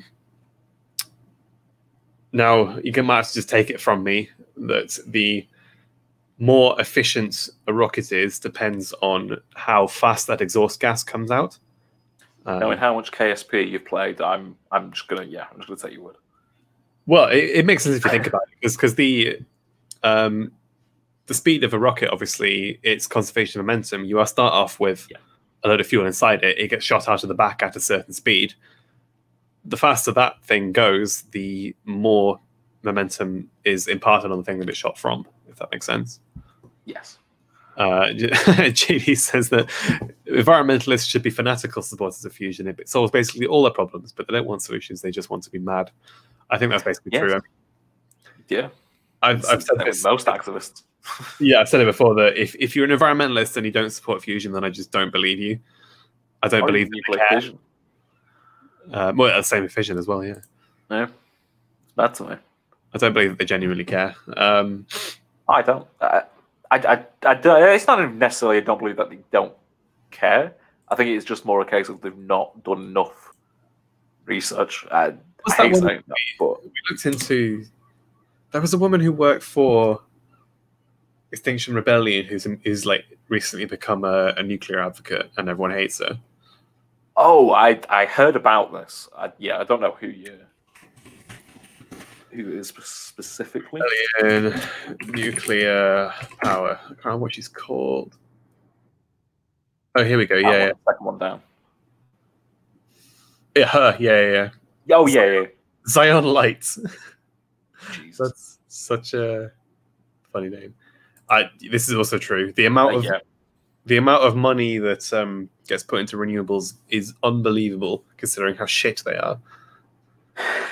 Yeah. Yes, I understand the concepts behind it, but the incentives to keep it going is it's reality. They're not good enough. I think one day they will be. I don't think it's something which solar is the only one that has a future. Yeah.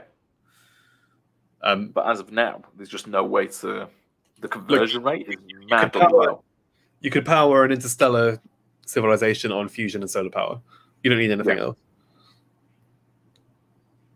Yeah, no, I agree. I think solar's the one with the most promise. Yeah, I mean, it's almost fanatical how much people put into it. Like wind power is just shit. Fucking tidal power. Yeah. Like maybe geothermal potentially, but obviously that's very very specific. Where situational. Geographical, situational. Yeah. You need things that are kind of scalable. And wind power is not scalable. Tidal power is not scalable. No. I said geothermal, you could scale it up to a certain extent as to where you put it on the planet. Once you've used it all up, Hydroelectric is not scalable again because you can't keep damming stuff. Nope. There's so many different issues. Exactly. Solar panels, you could fucking stick solar panels in orbit and beam power down radio and as microwaves. Nice as fair. I mean, yes, I guess that's the end game, I suppose. Yeah, but then they're just going to get more and more efficient. Is solar panels. I mean, as I said, if you got them in space near the sun, it doesn't really matter because they just produce so much energy that the efficiency is not that much of an issue. Non-violent civil disobedience. Ha!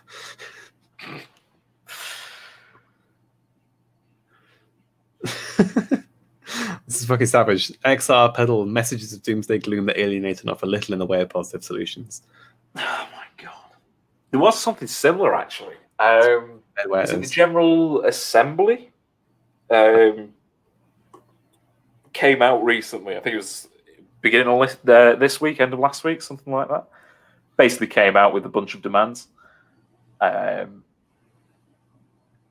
Trying to sway people in the EU and the UK Let's have a little. Just this is a bit of a tangent, but where's the General Assembly of Extinction Go Rebellion? back our roots. Sorry. Is this of? No, I thought it's not them, but it's a group of people from all walks of life, so it's very diverse. Is it the General Assembly? I'll have to look at this. We'll back to it then, I guess. They just get popped into my head talking about Extinction Rebellion. But yeah, they came out with just absurd demands and things like that, and basically saying, "Oh, everything that you're doing is not enough. You know, you're doing it never better than is, anyone else." It never is. Yeah, exactly. Mate, I've got a fucking artificial star that can solve all of your issues. It's not enough. Build more wind turbines.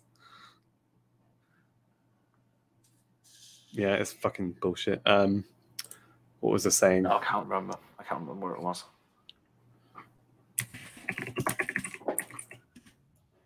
Better go if this is Rocket League. We're just gonna stick that on the screen because it looks cool.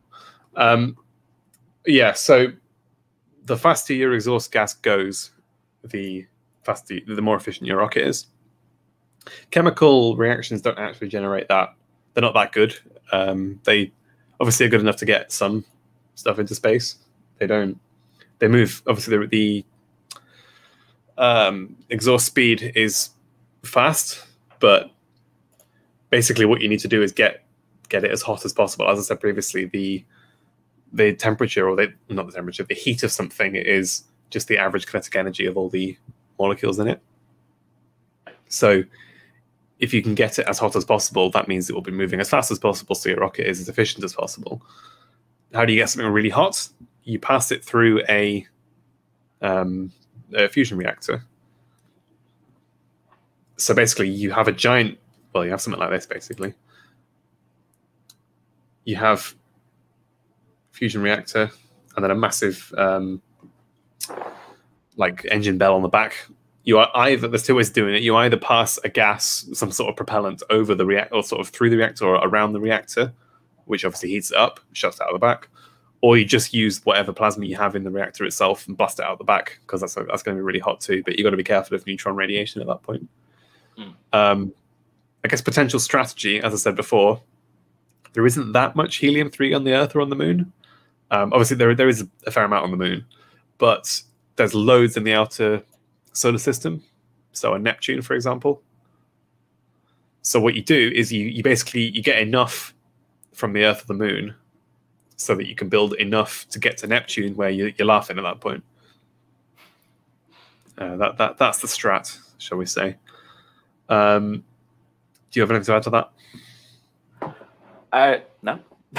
Sounds cool. It's probably, I think it's the upper end of the best rockets you can build, basically. You know, Have you seen The Expanse or heard of The Expanse? I've heard of it. You've talked to me about it before.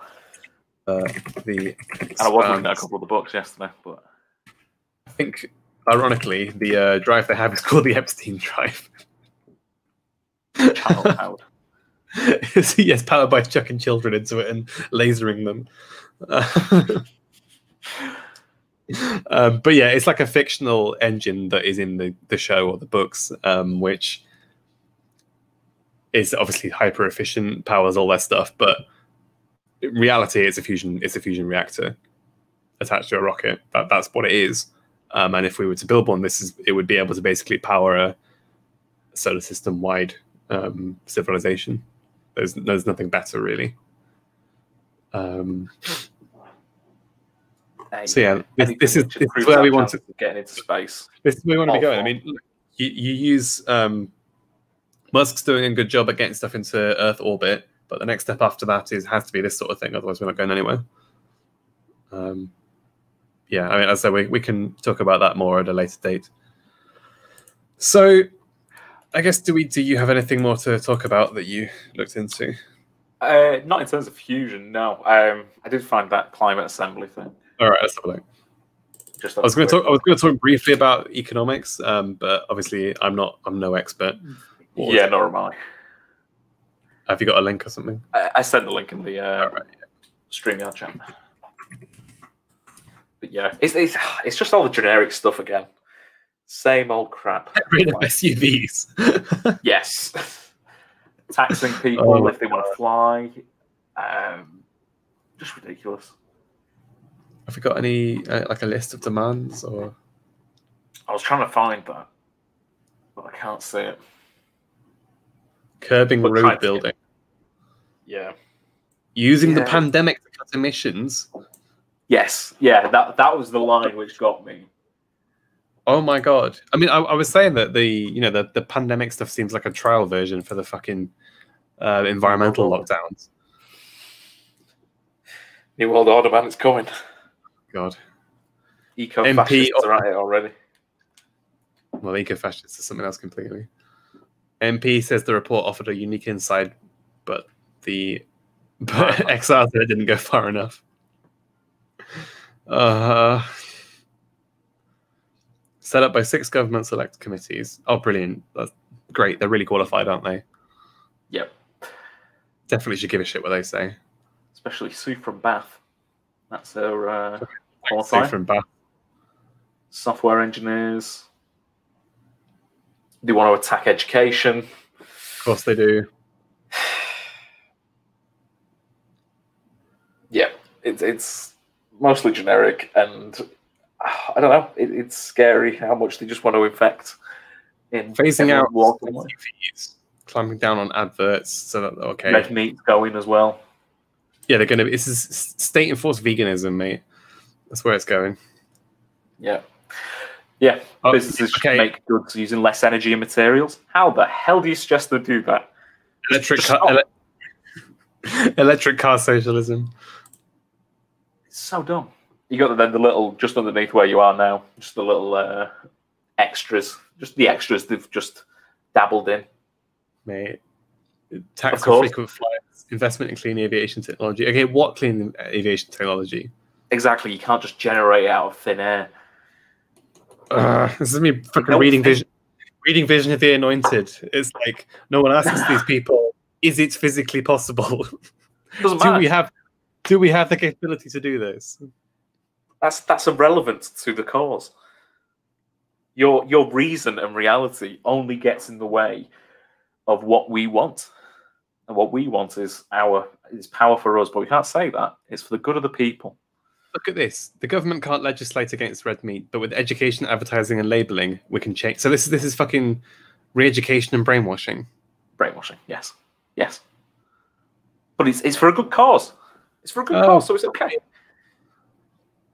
Businesses should make products using less energy. Okay, how? Yeah. People repair goods and share more. What if it's not economically viable to do that? Like, repairing sometimes is, like, more expensive than getting a new one. Especially as things get older and spares and things become less frequent. Fucking. And what if you're repairing, say, an old car from the 70s, which environmentally very unfriendly? No. Keep repairing it. Don't fork out on that Tesla. Like I said, I'm all for like solar power has legs. Wind does not at the minute. New housing development must have good access to facilities through walking and cycling. What? I don't know. I don't know. Apparently roads aren't good anymore. What does that even mean? I don't know. I think that just means cycle paths and things. So okay, well, what I'm thinking, but like, so say you have a town with stuff in it. Yes.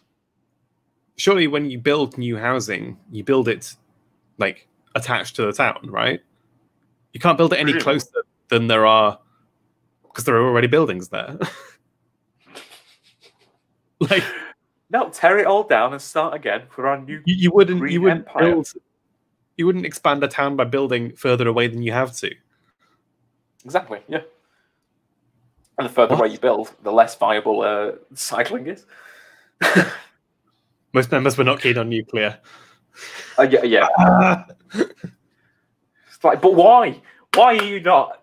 Oh, they weren't confident in carbon capture, mate. I've just told you how it would fucking work. Are you not listening to us? Are you not listening? Are you not one of the 5-6 viewers we've got?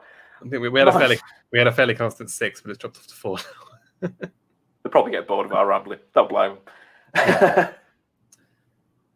Yeah, it's like the reaction should be shut up rather than pipe down. No action.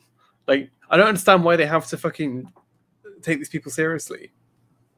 This is what blows my mind. They're all not. I guarantee the vast majority of these people aren't engineers, aren't political affiliates, so they're not in like the parties and things. Actually, trying to get political change. They'll be working in completely irrelevant jobs, which are doing more harm than good. But they think they're doing a good job because they're out on the weekends holding up signs, going, "I think nuclear is bad." If they have a job, why don't you go retrain? Exactly. Yeah. Why don't you go retrain? Why don't you do something? Because I mean, like, look at it this way. Like, I work in the nuclear sector. I'm not too arsed about this sort of stuff, but I guarantee, because of what I do, I am in a far better position to say I'm doing more for the environment than you ever will. Yeah, I guess. And that's simply through my own selfish means. But and you're getting paid for it. Isn't capitalism great? Exactly. And the best part is I'm probably getting paid more than them for whatever they're doing. So, yeah. But again, that sort of goes into it. The only way that you're going to be able to extend these technologies is if you have more money. Well, where are you going to get this money from? You can't just extract it from other people. I mean, you can, but nobody's going to be happy about it. That's all government funding is, remember? Well, yeah, exactly, it is. You're only ever extracting it from people, and then other people are deciding how it's going to get spent. I want to just blackmail myself for even more. How much? We would do so well. It was such a positive episode. There we go. Renewables have funding for innovation in renewable energy. To see how much money that they get. Invest about 15 million, 177 million, 177 million from the Department of Business. I was expecting more, to be honest. I know the I can't remember whether we actually touched on it, but the STEP. I don't think we did actually talk about it, but we've got a what's the word for it? We've got a plan to be the first country to have a fusion reactor. Commercially, rule Britannia, and to have it by 2040. So they're already investing 200 million into it just for the design phase alone. So just for the design phase, what are they paying? Just for the design phase. What are they paying? So that's going to take about 5 years. I'm not sure. I'm not part of that committee. but like, how many people are they paying the salaries for to sit down and design it? Or like, no idea. I'm not sure whether that's sort of going to also apply to, because they're running it off of the mast upgrade, which is also in Oxford. Right. So I'm not sure whether some of that money is also going to go towards somewhat experimentation with that. Because I mean, that's where it's going to be based off of, is the mast upgrade in Oxford. Materials selection, I guess. Probably a good point. They need new materials for it. That makes sense, yeah.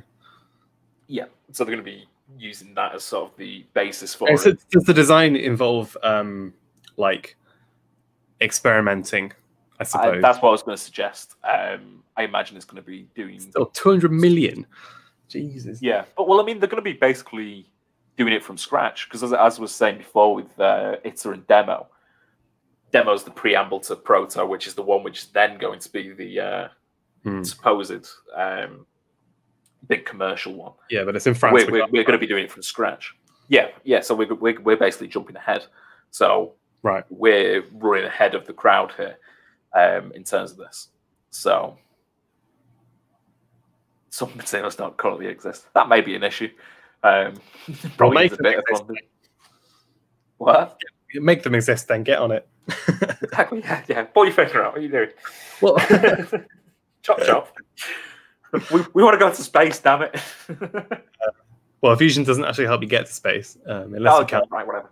Unless you can't making materials, manufacturing, that sort of thing. God, it'll help. It always a knock-on effect. I'm sure. Yeah. I mean, if you want to do fuel refinery, that sort of thing, you need a lot of energy. Yeah. Okay. Fine. I want farm skyscrapers. Happy now? Yeah, that's good. There we go. But yeah, I think that's what it's going to be. And that's, again, for the design phase alone. I guess another question would be how scalable are fusion reactors? Like, how big could you build one? Asking the wrong person. No idea.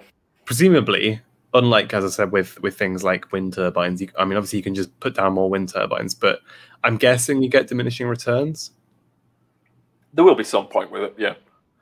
I mean, it may be the case where you just have, sort of with fission reactors, just have multiple of these tokamaks in one location. Yeah, so you have like a cluster. You've got two. Yeah, I think the new builds are planning on having 4 reactors. Oh well, like is it like Hinkley? Is that one they're building at the moment? Hinkley Point C and potentially Sizewell C as well. Right. Are 2 new builds. So are those like redundant sites then? So they would only have one on at a time, or they have both on at a time, or what? Both in terms of the reactors on site. Yeah, yeah. So like 4 at each site, or 2 at each site. I just as a question, not knowing really. So they run all the reactors at once, presumably. Right. It sort of gives you some sort of redundancy, a bit of if one goes down, you've still got the other 3 going. Presumably, yeah, you want one to go down, not go up, because if one goes up, then you've got problems. Yes. Actually, I guess thinking about it, didn't Chernobyl had 3 or 4, didn't it? I think that had 4 as well, yeah. That's what I was thinking, because it was reactor C, I think, that blew up. Or, I'm not sure. I mean, the numbering's weird, so it may have been C and D, but there was only 2 there. Oh, right, okay. I think there's some of them which are like 21 and 22, others like 7 and 8, and then you've got 1 and 2. I don't understand where the numbering came from. It might be, is it the design iteration or something? I don't know. Like if they designed 8 and chose the 7th and 8. Yeah. Yeah, it's a bit strange, but... Fair enough. Yeah, typically that's why you want it to have multiple reactors in one spot. You don't want to just have a completely redundant place, because it's very rare that both go down at the same time. Because yeah, that's true. So if you need to do maintenance, then you take one down, maintain it, put it back up again, take the other down, maintain it, put it back up again. Yeah. So you're never losing money, I guess. Well, you are losing money, but you're not losing all of your money.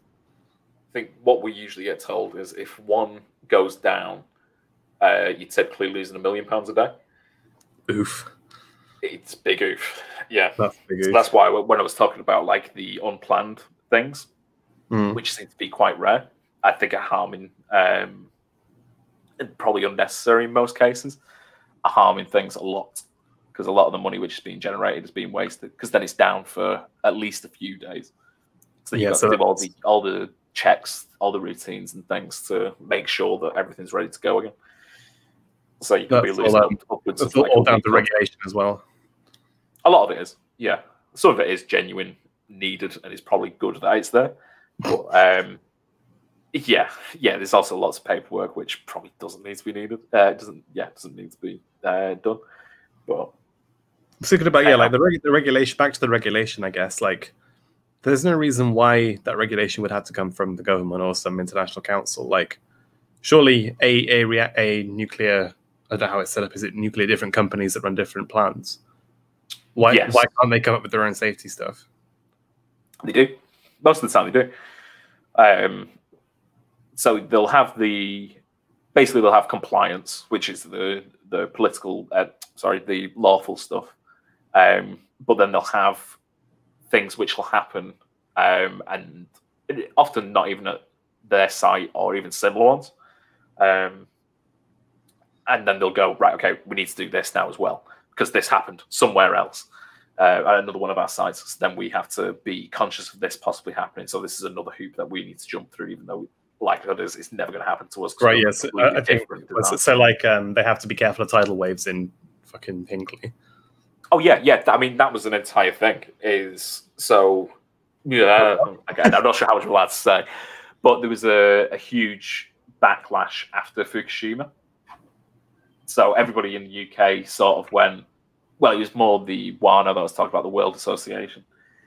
It sort of went, oh, well, you've not got deterrence if a massive earthquake or tidal wave occurs. It's like, yeah, I did research into it. 3 tidal waves have occurred in the UK. I don't nowhere near the size of the... we're not near a fault line. No, nowhere near. So it's like all happened down south. And one happened, I think, in like the 1300s. One happened in like 200 AD, and then the other one happened in 5000 BC. So it's like not a very common occurrence. But then millions upon millions of pounds, new facilities, new regulations that you have to go through now, new training. So it's like millions upon millions of pounds being spent on something which is never going to happen. It's mind-blowing how people can just go, actually, yeah, this is reasonable. This is reasonable that we've got to spend all this money on this. It's stupid. It's really stupid. And then, actually, yeah, I probably can't talk about that bit. But, yeah, they waste a lot of money in other areas. But those areas also keep me in a job, so I'm not going to complain too much about that personal stance. You know, from all standpoint, automation. Sorry? You need some automation there. Yeah. Oh, mate. Good luck trying to get that through. Yeah. I can't. I can't until decommissioning. So I'd hedge your bets with fusion being attainable before automation in a nuclear power plant. It's mad. That's actually insane, though. Yeah, just that comparison. Yeah, it's ridiculous. But I don't know. So, yeah, I'm happy to leave it there if you are. Yeah, I mean, I didn't really have very much to add. What I would say is that I guess a key point to leave on is the fact that, as we've said, fuel's very easy to come by. Mm-hmm. You get a lot of energy for what you put in. There's no real harmful waste. So you end up with a lot of cheap energy readily available if you go down this route. You can do all sorts of mad things that would help the world a lot with a lot of this energy available. I also would say that having a lot of this energy available will have more effects than you might think economically. Just think about how gas prices or oil prices basically seem to be massively important to the whole world economy. You can see this happening all the time. I think, was it recently gas prices went negative in America and then in Europe, which, sure. Yeah, I think Economic Erudite did some videos or did a video on that. It's quite interesting. But yeah, you can basically tell a lot about how the economy is doing based on oil prices. If you then switch to running your economy or running your nation or whatever on this, you'd see energy prices becoming more important. In terms of more, rather than pay as you go in terms of how much like metered energy you pick up, like is what we basically do now. Yeah, I feel like you'd move to a more subscription-based service, like energy as a service. Yeah, which I guess makes sense to me. So a company would pay X amount for X many megawatts or whatever. Yeah, megawatt hours. Kilowatt hours. So you end up with lots of things being produced much more cheaply because of this. So you increase supply of a lot of goods. Mrs. Spoon says storage and moving energy will become the big problem. Yeah. I mean, it is already a big problem in terms of like the technologies we're moving towards in terms of cars, and again going back to solar. But then, as I was saying before, in terms of having to turn off certain reactors, it's because we can't store it. The grid's just not set up for it. I mean, we are the UK is a net exporter of energy, right? No, I believe we're an importer. I believe we import a lot of ours from France. Why are we turning ours off then? I don't know. I'm sure we're an importer. I know that Germany is, because they get a lot of theirs from Russia, which is obviously a bit of an issue for. Oh yeah, since 2010, we've been a net importer of energy. Yeah. Why I'm assuming we're turning off ones because we've got a deal with the French, saying that we're going to be having. Fuck the French. Use that energy to propel those migrant boats. Some sort of rail gun. Get those lasers from the NIF, and then we'll. It's fucking Death Star. Yeah. Just have them along the cliffs of Dover. Just fucking Archimedes of Syracuse could do it in whatever. We're just going to have a giant Dalek watching over Dover. But yeah, that's probably a question for more of the economics community. Is why is the UK turning off power plants when we are a net importer of energy? I mean, one of the reasons that I know is they want to move towards renewables, obviously. So it's like if we can use France's renewable energies, pay them more for those, and turn off our coal power plants, as do I, then that's the reason that we're doing that. But there were circumstances during COVID, because businesses weren't operating and things, a lot of class of Nelson with laser eyes. Yes, I'm more for that than the Dalek. I want that in the center of the fucking channel, like, well, as close to Calais as the international waters will allow. Just mount at the top of the channel tunnel. Yeah, France does have a lot of nuclear. We also in the UK have a massive reserve of coal and shale gas, which we're not using. I mean, Harrion is someone to talk to about that. As a geologist, he's a big fracking advocate. I think I'm going to say it's Northern. What else? Yeah, sorry, to go back onto my point as to why we would turn off like the nuclear reactors. We weren't using a lot of the energy because the businesses were off during COVID, so a couple of the nuclear plants were turned off. Why nuclear? No idea. But yes, that doesn't make as much sense. Well, I know why, because of the political reasons behind it, but... Fuck the politics. Fuck the French. Fuck the Germans. We're off. Well, no, Mrs. Spoon says they do buy their energy from France while moralizing about being non-nuclear. Yeah, they do that, as well as buying stuff from Russia, which invalidates the entire point of NATO, which is obviously why Trump wasn't very happy with them. Yeah, I think we can leave it there, unless the chat has anything else to say, all five of you. Good interactions with it, though. Yeah. I've enjoyed this. I want to keep them up. I guess just a housekeeping thing.